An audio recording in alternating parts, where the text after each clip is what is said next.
Whoa, is this a new Chez video? That never happens, ever. Yeah, you're right. I mean, I'm back again for my next once in a blue moon appearance on this platform.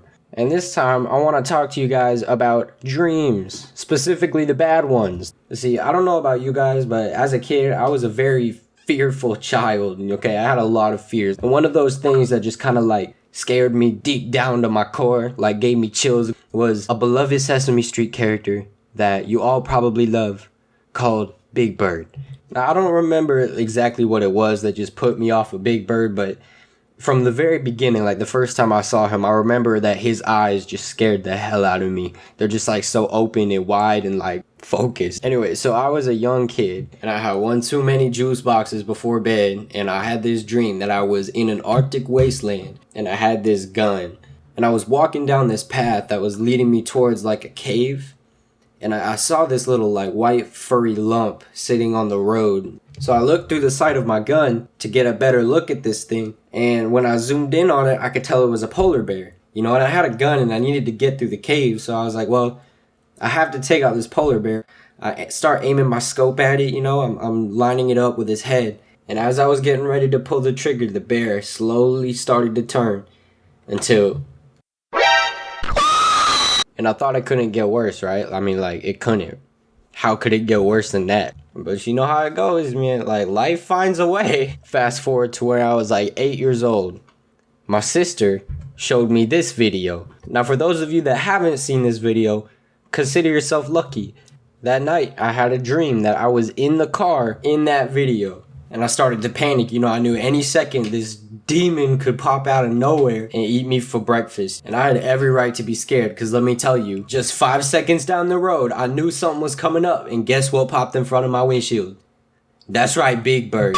The car swerves, man. I hit a tree, you know. I wake up in a cold sweat. I'm crying, tears rolling down my face. God help me, I'm dying. That was fortunately the last Big Bird dream that I ever had. But it wasn't the worst nightmare. The worst nightmare that I ever had in my entire life. I was 16 at the time, I think. And I had a dream that I was in Paris with one of my best friends. His name is Josh. I'm actually going to college with Josh in real life. Shout out to Josh, he's cool. Anyway, in this dream, Josh was like, hey man, let's go to a football game. I was like, what? They play football in Paris, dude? Let's go. And he's like, yeah, but you gotta be secretive about it, alright? You can't really tell anybody. It's like underground. So I was like, ooh, secret football game, let's go. And he takes me to like this alleyway. It's like a creepy ass alley in the middle of Paris. And there's this small little tiny cellar door, and he knocks on it 2 times, and he gets up real close and he whispers the password. Butternut squash. And the dude opens the cellar door and we go inside. And there's just this long line of people leading down into the cellar. And while we're standing in line, I'd see all these people just kind of like looking all sketchy, man. Like they look like they're about to kill somebody. I'm like, dude,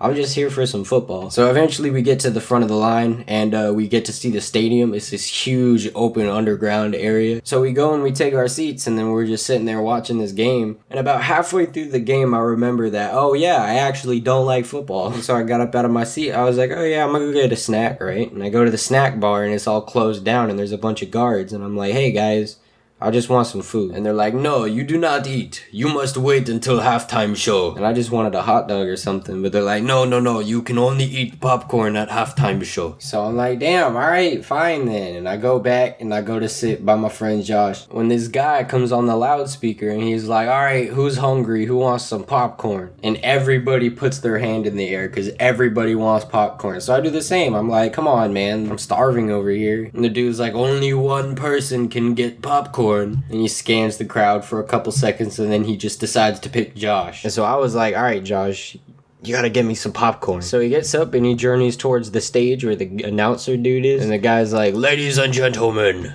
I present to you the popcorn. And this huge panel in the floor opens up and a giant popcorn machine just elevates out of the stage. And I was like, what the hell, man? You have this giant popcorn machine, but you're only giving it to Josh? But then without any warning at all, the dude picks up Josh and puts him in the machine. And all this popcorn is just spilling out all over the crowd, and everyone's like, yeah, dude, popcorn. I'm like, this dude just popcorned my friend. And this keeps going on for like 30 minutes, this dude is just calling on people, and they come up to the stage and they just get thrown in a bucket and turned into popcorn. Eventually, nobody wanted to give up their life for the corn, so he just started calling on random people. And at the very last few seconds of my dream, he called on me, and I was so scared I woke myself up. Yeah, and that's pretty much the end of that. Thanks for watching. I appreciate it. I know I don't post a lot, but if you want some more content, I make comics, and you can find them here. Just type this into your thing or click the link in the down below. And if you want to subscribe, that'd be amazing.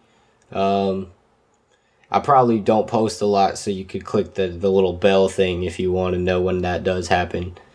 Yeah, anyway, later.